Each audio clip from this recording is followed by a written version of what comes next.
Fantastic. All right, and so why don't we introduce Professor Steele? Professor Steele, welcome back to the show.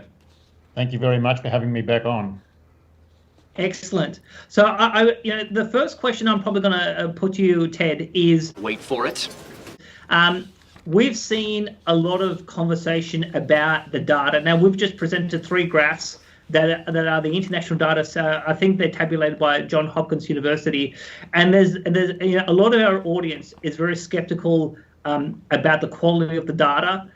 It could be the frequency of the testing, it could be the PCR test, and there's allegations of a high false positive.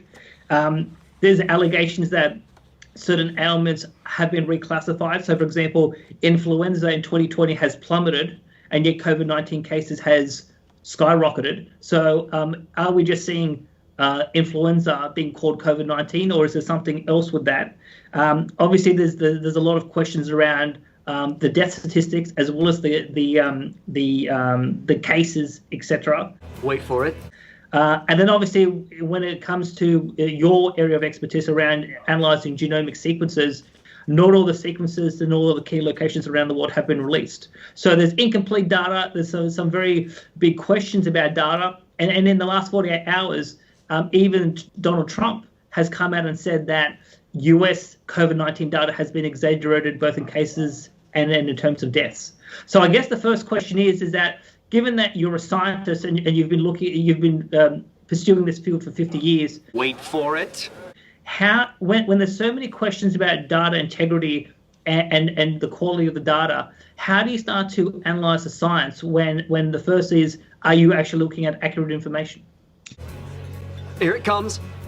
Well, there's a lot of issues there to deal with, but let me just go through some of the overarching ones. How do you deal with those so-called waves that the countries you've described, Japan, South Africa, and so forth? And you haven't really introduced what I was saying, I suppose, earlier in my May, but almost there. From our perspective, these virus-laden dust clouds are infecting the population from the air. They came in via a meteorite. Huh? These virus-laden dust clouds are infecting the population from the air. They came in via a meteorite. Okay. In October 2019.